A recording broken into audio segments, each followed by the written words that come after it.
And what happened next when you got to the bus stop? We waited for a second, and then the car moved and pulled up.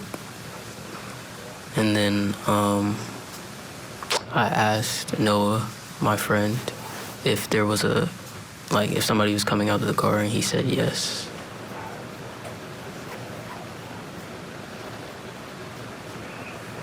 And was Noah your friend at the bus stop as well?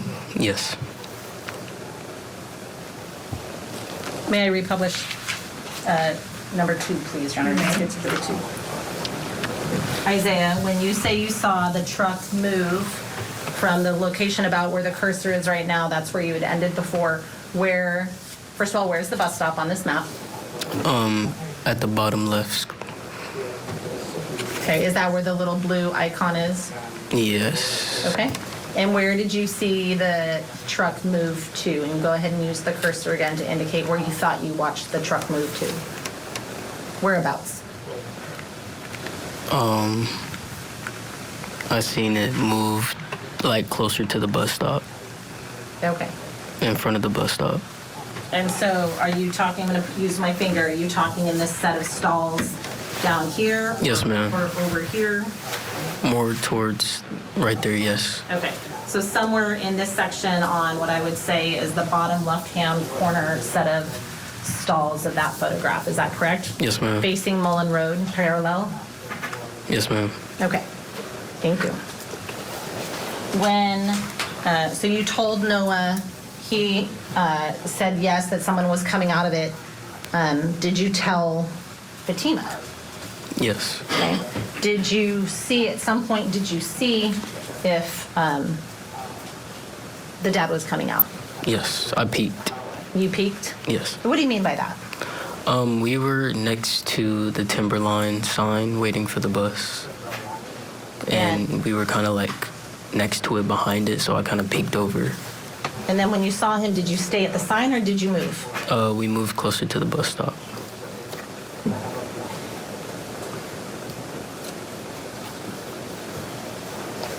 And when you say you moved closer to the bus stop, what does that mean to you? We moved a little bit waiting for the bus, to see if it was here, but we didn't move a whole bunch. Okay. Is there a bus stop sign, a route sign that sticks up at that stop? Yes, ma'am. Did you move closer to that sign or farther away from that sign? Closer to the sign. And did you tell Fatima that you had seen her dad? Yes. And what was her response? Without repeating anything she said, what was her response? I don't remember her response. Okay. And at some point, did the both of you see Fatima's dad? Yes. Okay. And what was her response when she saw Fatima's dad, or when she saw her dad? She started shaking and getting scared. And when you say scared, what does scared look like to you? Shaking, she was shaking. Okay. And at this point, you've known Fatima for 2 years, a year and a half? Yes, ma'am. Somewhere around there. So what happens next? Does dad approach you? Not me, but he approaches Fatima, and they have a conversation in their language. They had a conversation in another language? Yes, ma'am. Okay. And how would you describe the volume of that conversation? I would say it was kind of soft at first, but as she kept backing away, you could hear him getting more upset. How did she look during this conversation? She looked frightened. She didn't know what to do. She just kept stepping back. Was he backing up from her, following her, staying stationary, or something else? Following her. And what are you doing while this conversation is going on between Fatima and her dad? I'm kind of on the side of them while they're talking, in between me, basically, but I'm on the side. So they're having their conversation and I'm just right here. Next to her? How do you think direct examination is going? Let us know on social media. Let's do this. We're hitting the pause button so that we can bring in our guest for this hour to discuss. Let's bring in criminal defense attorney, civil rights attorney, and former prosecutor, friend of the program, Sue Ann Robinson. Nice to see you, my friend. All right, so this is a key witness for this prosecution there in Olympia, Washington. How do you, what sticks out so far from this young man's testimony? He's an important witness because he's giving the jury the physical context for what's happening and what his interpretation kind of everyone's actions and what's happening. I think the defense in a way is losing because the judge has not permitted them to introduce things about honor killings. They're not allowed to discuss arranged marriages and things like that. So there's a lot of context that needs to be filled in for the jury. And so this witness is doing that. He's explaining that the conversation was angry. He's explaining kind of that she was very afraid when she saw her father. Of course, she's in some place that the father possibly doesn't know that she's supposed to be there with someone that he doesn't know that she's supposed to be there with. So he's giving context to the entire interaction.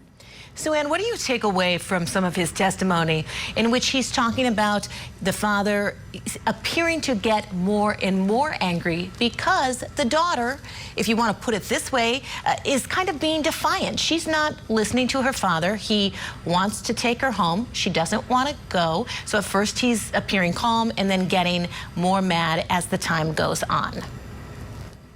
It's a very complex dynamic. A parent-child dynamic is already complex enough. And then when you have that added cultural element that they're not permitted to discuss, it makes it even more complex because the jury is being asked to kind of understand the nuance because at some point the defense is going to defend, and I'm assuming that their defense is going to have to do with, posing a lack of intent and mitigating circumstances, things that they cannot discuss. So with his testimony, they're only hearing kind of how the father's interaction is affecting the child, but again, they're still not getting that the complex and the nuance of the interaction. Yeah, I mean, it's interesting to see, and we'll have to see how prosecutors play this in regard to getting more out there in regard to the mens rea, the intent there, because that's what they need to show. So, Ann, thank you so much for your great insight. We do need to step aside for a quick break. On the other side of the break, Isaiah is going to be testifying about the violent encounter with the defendant, Ihsan Ali. Keep it here on Court TV, your front row seat to justice.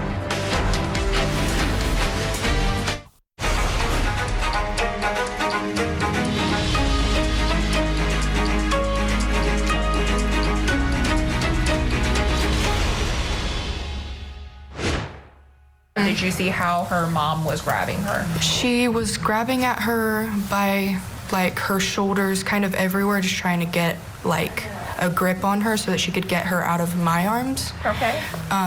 But it was just overly aggressive. It wasn't helping the situation at all.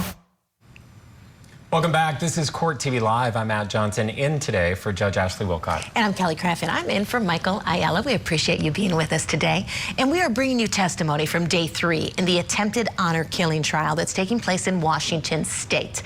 Ihsan and Zahraa Ali are accused of trying to kill their 17-year-old daughter outside her former high school. This took place last October. Yeah, she reportedly told police that her father had threatened her with a, quote, honor killing after she had rejected an arranged marriage in Iraq.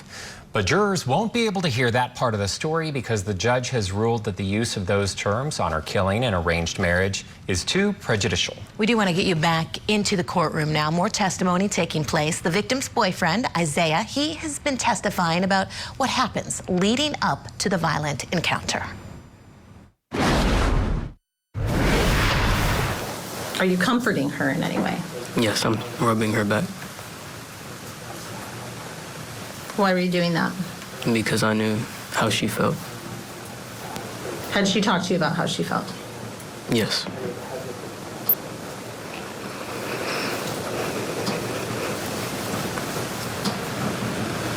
Did you notice any response from her dad as to your contact or your presence? I think they were just talking back and forth. I didn't know what they were saying. So. Okay. Did he say anything to you? I don't think so. Okay. Did he say anything to you in English? I don't remember if he did. Okay.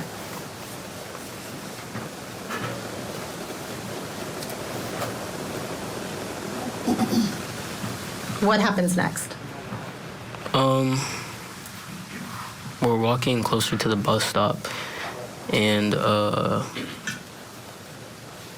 like he starts to get more aggressive, and we see the bus, so I try to push her a little bit so we could get ready to go, and then he grabs her, and I look back up at him, and then he punches me, and then for a second, I don't know what happened for a second, and then I seen him grab her, and they had got to the ground, and I had came over. Let me interrupt you for a second, okay? When you say he grabbed her initially, as you indicated that the bus is coming, where did he grab her, if you remember? He grabbed her shoulder. Her shoulder? Yes. Okay. And what did you do when you saw him grab her shoulder? I tried to push them away from each other. Okay. And what did that look like? I tried to push her away. Push her away? Yeah. And how did you do that? I tried to grab his arm and grab her shoulder so I could try to separate them. Okay. And what happened when you did that? He punched me. Where did he punch you? On the side of my face. Do you remember which side of your face? My left side. Okay. And can you just point to where he punched you? And you're pointing to the left side by your temple next to your eyebrow, is that right? Yes, ma'am. Okay. And when you say he punched you, I just want to make sure we're using the same, everyone understands what you mean. Is that with an open hand, closed fist, or something else? Closed fist. Okay. And what happened when he punched you? Did you stay there or go somewhere else? I think I flew back a little bit, and I thought I had to recollect myself and look at myself like that just happened, to assure me that just happened, So.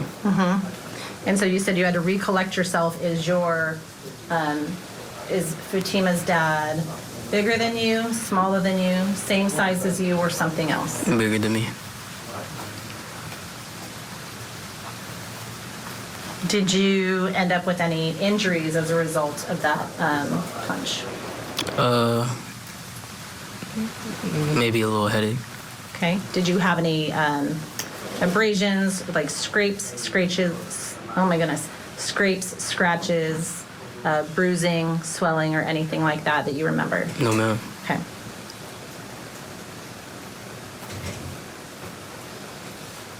Why, Isaiah, he's her parent and he's bigger than you. Why didn't you just let him take her home?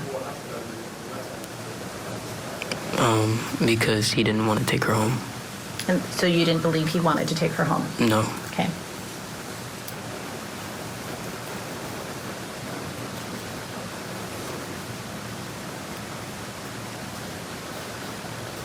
What is Fatima doing during this? Not much of anything. She's just scared, and she's just scared, backing up more, not wanting to be next to him. So I'm going to ask you to lean in a bit more. Yes, ma'am. That's okay. Do you hear the difference when you're talking almost right on top of it versus when you lean back? Yes. Okay. So you said she was scared and she was backing up more. Was she, when he grabbed her, was she trying to go with him? No. Okay. So you said her dad punches you. What happens after her dad punches you? I kind of see him grab her and take her to the ground, almost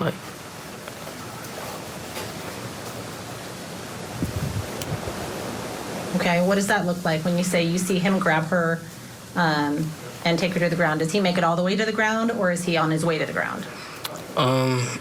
If you remember. He's on his way to the ground. Okay. And what do you mean by he grabs her? What does that look like? He kind of spun her around in a way because she didn't want to go with him, and he grabbed her and put her in a headlock. Put her in a headlock? Yes, ma'am.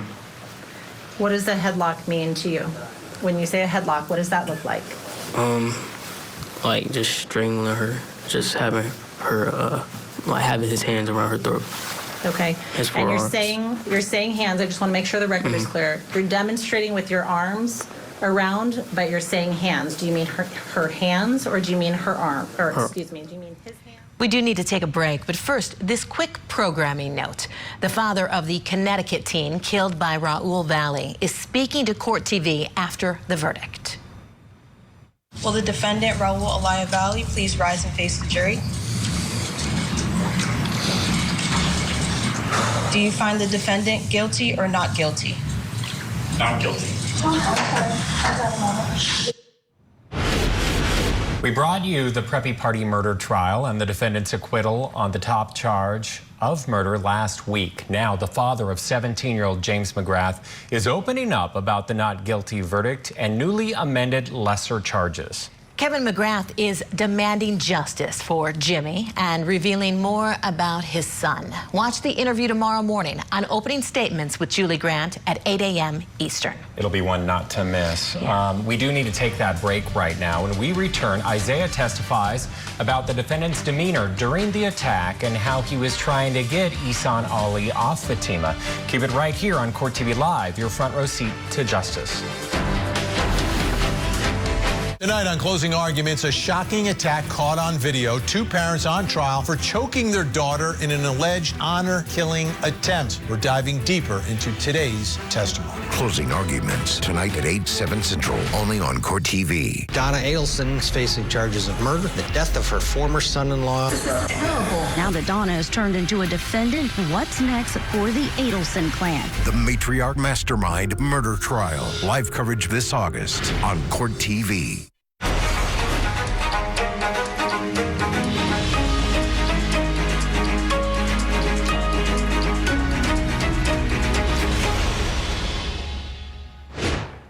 Welcome back to Court TV Live. Matt Johnson alongside Kelly Craft. Thanks for being with us. Let's do this. Let's head back to Washington State for more testimony in the attempted honor-killing trial. The victim's boyfriend is testifying about what he calls a violent encounter with her father. His arms. Okay.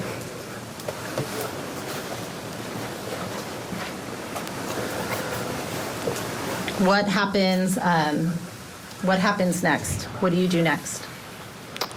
I try to get to them. You try and get to them? Yes. And what does that look like? Like as they're going to like as they're going to the ground, like I get there, and then I'm on the ground with them.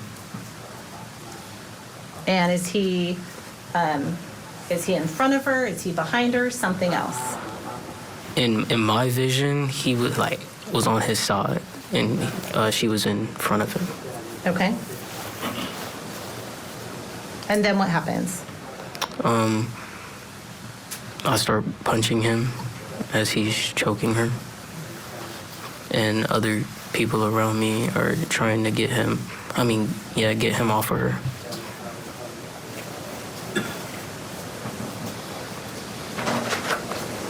What, if anything, is he saying to you or anyone else during this? If you remember, if anything. I don't remember. Do you remember him saying anything? No, ma'am. And you're shaking your head and is out no? I said no, ma'am. I'm sorry. Okay. That's okay. What, if anything, is Fatima saying to you or anyone else during this? And nothing. Nothing? She can't speak. And when you say she can't speak, what do you mean by that? Like, she's...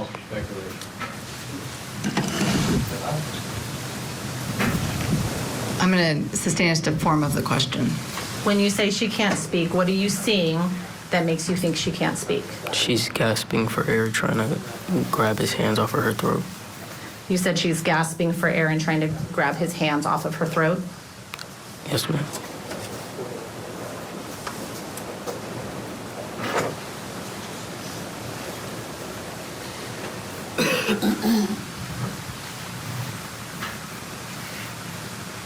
And I just want to clarify, I think you said grabbing his hands off of her throat. Are his hands on her throat or his arms? His arms. Okay.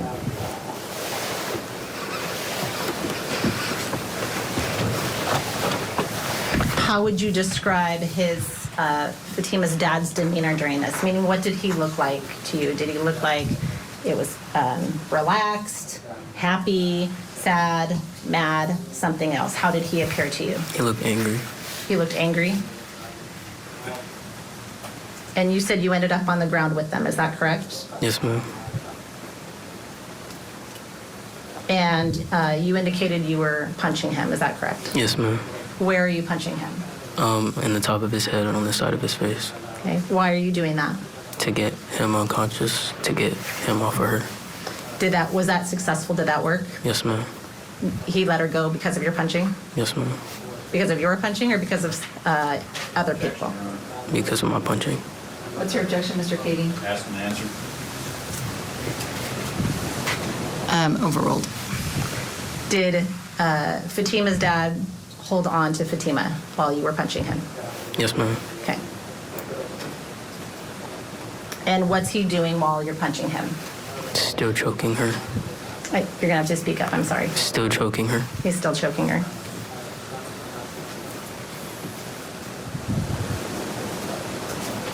And you said other students were there. Do you remember who those other students were?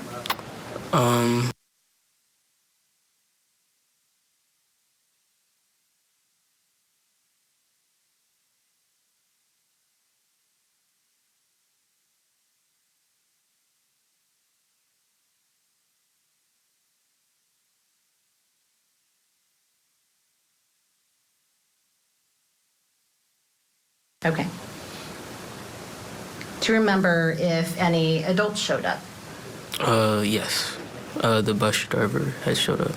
Okay, you remember the bus driver. Yes, ma'am. What is he doing? He's looking at the situation and trying to see what's going on. But he looked, I don't know, wait, I'm sorry. That's okay. You said you don't know what he was doing? Yeah, you don't he just know what? looked kind of, in a way, like he looked at what was going on, but he had to get back to the bus, so. Okay. And how would you describe the environment? What's going on? Are the kids It's being chaotic. quiet? Is there something else? It's kind of like chaotic, like everybody's screaming, everybody's in shock. And what are people screaming? Call 911, or like to get off of her. Call 911 and to get off of her? Mm-hmm. Yes, ma'am. What were the adults doing when they showed up? When I seen the bus driver, I didn't see him do much.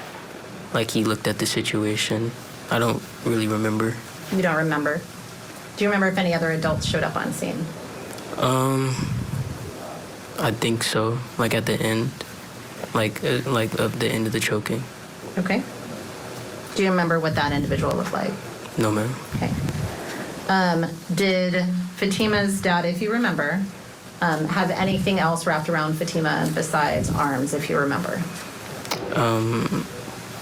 Yeah, I'm pretty sure that's all I remember. He didn't have anything but his arms wrapped around her. Okay. When you said people were yelling to call 911 and get off of her, was Fatima's dad responding to anyone who was telling him that? No, ma'am. He stayed quiet. He what? He stayed quiet. He stayed quiet. Did he release her based on what anyone was telling him? No, ma'am. Okay. And throughout this time, are his arms still on her neck? Yes, ma'am. During this time, could you see Fatima? A little bit, yes. Okay. And how did Fatima appear to you? Her face was looking like pale, and her eyes were starting to roll back. Her eyes were rolling back? Yes, ma'am. And when you say they're rolling back, what do you mean by that? They were rolling back in the... Do you want to take a break? I'm going to ask the bailiffs to come forward. We're going to take about a 10-minute recess.